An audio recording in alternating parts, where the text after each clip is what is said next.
Hello friends, welcome to SSC coaching centre. गणित का सबसे महत्वपूर्ण प्रश्न लेकर के आया हूं। स्क्रीन पर लिखा हुआ है दोस्तों, बार बार परीक्षा में पूछा जाता है और बहुत सारे बच्चे इसमें कंफ्यूजन भी होते हैं।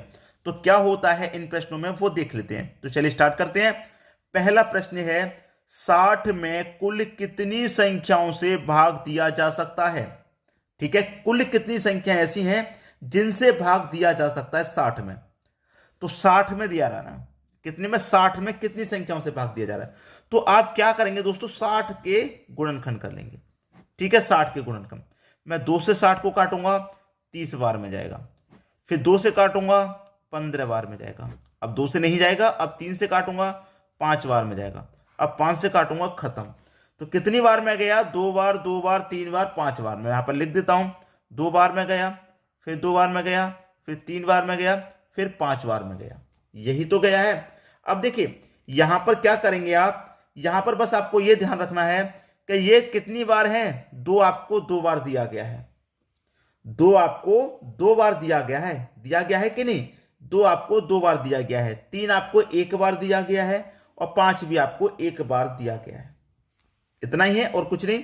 2 आपको 2 बार दिया गया है तो 2 को लिख लेंगे, 2 बार है तो पावर 2 कर देंगे। ठीक है, मैंने दोनों को लिख लिया। इंटू 3 है, 1 बार है, 3 ले लिया, पावर 1 कर दूंगा। 1 बार है इसलिए 1, ये 2 आपका 2 बार था इसलिए पावर 2, 1 बार है तो पावर 1, 5 भी 1 बार है तो पावर 1। अगर 5 भी 2 बार होता तो पावर 2, 3 भी 2 बार होता तो पावर 2। ठीक है, क्लियर। अब याद क्या करना है, इसमें जो पावर है उनमें एक बढ़ा के लिखो। पावर यहां पर 2 है तो एक बढ़ा के लिखूंगा 3, यहां पर पावर 1 है इसमें भी एक बढ़ा के लिखूंगा 2, यहां पर पावर 1 है इसमें भी एक बढ़ा के लिखूंगा 2 हो जाएगा। अब 3 दुने का 6, 6 दुने का 12, आंसर आ गया 12। तो 60 में कुल कितनी संख्याओं से भाग दिया जा सकता है, 12 संख्याओं से भाग दिया जा सकता है। खत्म, 12 संख्या, पहला ऑप्शन सही हो गया। बताइए कर पाएंगे आप सबसे पहले इनके गुणनखंड कर लो, करने के बाद में उनको लिख लिया। जो संख्या 2 बार है उसकी पावर 2 कर दो, जो संख्या 3 बार आएगी उसकी पावर 3 कर देंगे, जो 1 बार आएगी उसकी पावर 1 कर देंगे और पावर में एक एक जोड़ के और लिख दीजिए, बस उनका गुना करना है, आंसर आ जाएगा। क्लियर है। अब देखेंगे अगला प्रश्न। अगला प्रश्न है, 360 में कुल कितनी संख्याओं से भाग दिया जा सकता है। पिछले प्रश्न में था 60 में, यहां दे दिया 360 में। कोई बात नहीं, हमें वही तरीका करना है। क्या करना है, 360 है हमारे पास, तो 360 के हम क्या करेंगे भाई, गुणनखंड करेंगे। बिल्कुल करेंगे, क्यों नहीं। 360 के क्या करेंगे, गुणनखंड, पहले के जैसे कर लीजिए भाई। सबसे पहले 2 से ही कटाएंगे, 180 बार में जाएगा। फिर से 2 से कटा लेंगे, 90 बार में जाएगा। फिर से 2 से कटा लेंगे, 45 बार में जाएगा। अब 2 से नहीं कटेगा, अब 3 से कटा लेंगे, 3 से कटाएंगे, 15 बार में जाएगा। फिर 3 से कटाएंगे, 5 बार में जाएगा। अब 5 से कटाएंगे, खत्म। कितनी बार में गुणनखंड हुआ, 2 आपका 3 बार में हुआ है, 2 गुने 2 गुने 2। फिर 3 से हुआ है 2 बार में, 3 गुने 3, फिर 5 से हो गया। ये आपके गुणनखंड हो गए 360 के। ठीक है, अब यहां पर क्या करना है, 2 आपका 3 बार है तो 2 की पावर में क्या करूंगा, 3 कर दूंगा, गुने 3 आपका 2 बार है, 2 बार है तो 3 की पावर 2, जो संख्या 3 बार आएगी उसकी पावर 3, जो संख्या 2 बार आएगी उसकी पावर 2। अब 5 आपका 1 बार है तो पावर 1। अब क्या करना है, पावर में एक एक जोड़ के लिखना है। तो 3 में एक जोड़ के लिखूंगा भाई 4, 2 में एक जोड़ के लिखूंगा 3 और 1 में एक जोड़ के लिखूंगा 2। तो 4 तिरक का 12, 12 दुने का 24, आंसर आ गया 24।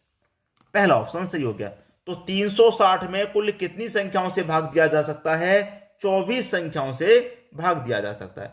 यह आपके प्रश्न का सही जवाब है। तो आसानी से इन प्रश्नों को अब आप कर लेंगे, कोई परेशानी इसमें नहीं आने वाली। ठीक है दोस्तों, अब देखेंगे अगला प्रश्न। अगला प्रश्न है, 15 की पावर 25 में कुल अभाज्य गुणनखंड की संख्या ज्ञात करें। भाई अब प्रश्न का टाइप चेंज हो गया, अभी अभी जो प्रश्न किए थे ये उनसे अलग है। 15 की पावर 25 में हमें अभाज्य गुणनखंड की संख्या ज्ञात करनी है। तो हमारे पास क्या है, जो तरीका हमने सीखा है सबसे पहले वही करेंगे। मेरे पास 15 है, मैं क्या करूंगा दोस्तों, 15 के सबसे पहले 15 के गुणनखंड करूंगा। 15 के मैं गुणनखंड कर लेता हूं। तो 3 से कटेगा 5 बार में और 5 से कटेगा 1 बार में। गुणनखंड हो गए, कितनी बार में हो गए, 3 गुने 5 गुणनखंड हो गए। ठीक है, अब जब हम यहां पर पिछले प्रश्न कर रहे थे तो यहां पर अलग टाइप होता था, अब यहां पर अभाज्य गुणनफल हमें पता करना है। ठीक है, अभाज्य गुणनखंडों की संख्या पता करनी है, गुणनफल नहीं, ये गुणनखंड है दोस्तों, ये गलती से लिख गया है, गुणनखंड है ये, गुणनखंड। ठीक है, ये काट के मैं ऊपर लिख देता हूं, ये गुणनखंड है। ठीक है, गुणनखंड, गुणनफल नहीं, गुणनखंडों की संख्या। ठीक है, गुणनखंड की संख्या ज्ञात करनी है। अब गुणनखंड की संख्या कैसे ज्ञात करते हैं आपको मालूम है, यहां पर क्या करना क्या है, हमने गुणनखंड कर लिए, करने के बाद में बस आपको करना क्या, कितने गुणनखंड आए, दो ही तो आए, एक और एक, ये दो गुणनखंड आए भाई। कितने गुणनखंड आए, दो गुणनखंड आए, दो लिख लो, और जो पावर है उसे लिख दो, खत्म प्रश्न। 25 का गुना 2 से कर दो 50, तो गुणनखंड की संख्या भाई कितनी होगी, 50 हो जाएगी, बी ऑप्शन से हो गया। गुणनखंड करने के बाद ये देखना कितनी बार गुणनखंड हुआ, एक बार, दो बार हुआ है ना, तो दो लिख लेंगे और जो पावर होगी उससे गुना कर देंगे, बस खत्म प्रश्न। अगला प्रश्न देखेंगे और अच्छे से समझ में आ जाएगा। ठीक है दोस्तों, अब देखेंगे अगला प्रश्न। अगला प्रश्न है 48 की पावर 20 में कुल अभाज्य गुणनखंडों की संख्या ज्ञात करें। कितना भैया, 48 है दोस्तों, 48 गुणनखंड कर लेता हूं इनके, 2 से कटाऊंगा 24 बार में, फिर 2 से कटाऊंगा 12 बार में, फिर 2 से मैं कटा दूंगा 6 बार में, और फिर 2 से कटा दूंगा 3 बार में, अब 3 से कटा दूंगा तो 1 बार में। तो कितनी बार गुणनखंड हुआ, 1 2 3 4 5 बार में हुआ ना, तो 5 लिख लो, और जो पावर है उससे गुना कर दो, पावर 20 है तो 5 का गुना 20 से कर दूंगा, 100 हो जाएगी गुणनखंडों की संख्या। कितनी, 100। पहला ऑप्शन सही। बताइए कोई भी बच्चा ऐसा हो जिसकी समझ में नहीं आ रहा हो, आसान, सबसे जो आसान तरीका, जो सबसे आसान है वो तरीका मैं आपको बता रहा हूं, कोई भी ऐसा टाइप नहीं बता रहा जो कंफ्यूज हो जाएं आप, सबसे इजी वाला तरीका जो सभी बच्चे कर पाएंगे। ठीक है, याद रखेंगे। अब देखेंगे अगला प्रश्न। अगला प्रश्न है, दो संख्याओं में अंतर 14 तथा उनका योग 20 है, उनका गुणनफल क्या होगा। भाई दो संख्याओं का अंतर 14 है, योग 20 है, उनका पूछ रहा है गुणनफल। तो दो संख्याएं में पहली संख्या को x, दूसरी को y मान लूं, उनका अंतर कितना दे रखा है भाई, 14 का। ठीक है, और दोनों संख्याओं का योग कितना दे रखा है, x और y का योग हमें कितना दे रखा है, x और y का योग दे रखा है 20। ठीक है, कर लीजिए भाई प्रश्न को, अब आसानी से हो जाएगा। प्लस का x माइनस का y कट गया, प्लस का प्लस माइनस का ये कट गया, x और x कितना हो गया, 2x हो गया, बराबर 14 और 20 कितना हो जाएगा, ये 34 हो जाएगा। 2 से 34 कटेगा 17 बार में, तो ये x का मान कितना आ गया भाई, 17 आ गया, x का मान 17 आ गया। अब इसमें कुछ नहीं बचा, खत्म हो गया भाई प्रश्न, x का मान 17 आ गया, उनका गुणनफल पूछ रहा है, गुणनफल। तो यहां पर क्या करेंगे, ये हमारा x का मान ही तो 17 आया है, y का मान और निकाल लेते हैं। ठीक है, हमारे पास x का मान 17 है, y का और निकाल लेते हैं, जैसे x माइनस वाई बराबर x माइनस वाई बराबर x प्लस वाई, वाई का निकाल लें, चाहे माइनस में रख दो चाहे प्लस में रख दो, x प्लस वाई बराबर 20 है।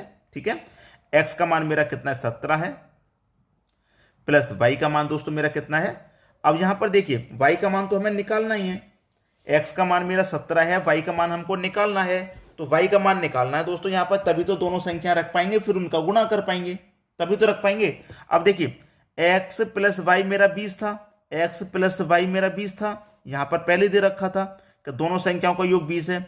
अब 20 में से x का मान जब 17 है तो y का 3 होगा कि नहीं होगा, तभी तो 20 योग होगा, तो y का मान तो अपने आप निकल गया। अब उनका गुणनफल पूछा दोनों संख्याओं का, तो x और y दोनों संख्याओं का गुणनफल पूछ रहा है, तो 17 का गुना 3 से कर दो, आंसर आ जाएगा 51, गुणनफल हो गया 51, ये आपका सही जवाब है 51, सी ऑप्शन हो गया सही जवाब। क्लियर है सभी को, प्रश्न आसानी से समझ में आ गया। अब देखेंगे हम अगला प्रश्न।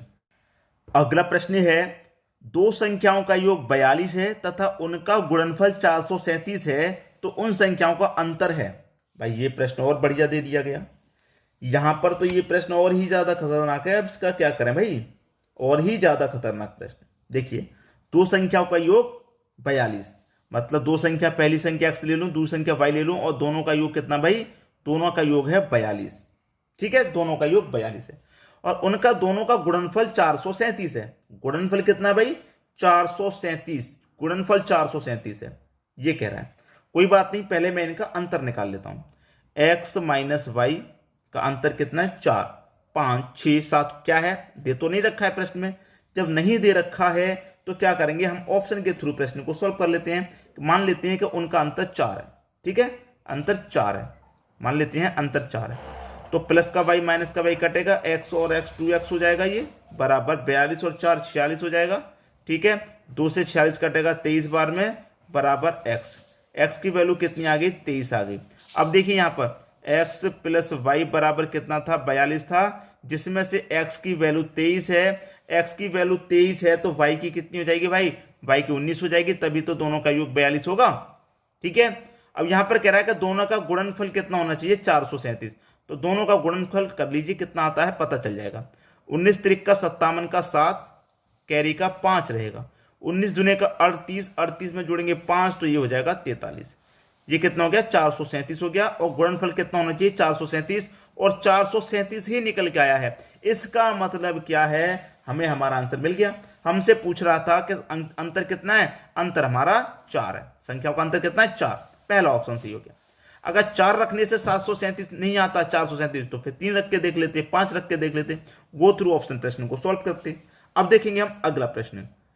अगला प्रश्न है, भाग के प्रश्न में विद्यार्थी 36 के बदले 63 को भाजक के रूप में लेता है तो उसका उत्तर 24 था, सही उत्तर क्या था। देखिए उसने क्या काम किया, उसने 36 के बदले में 63 ले लिया। कितना ले लिया भाई, 63, उसने 63 ले लिया, ठीक है। जब 63 लिया तो उसका उत्तर 24 था, भाई 63 लिया तो उत्तर 24 था। और जबकि सही संख्या कौन सी थी, 36 लेनी थी।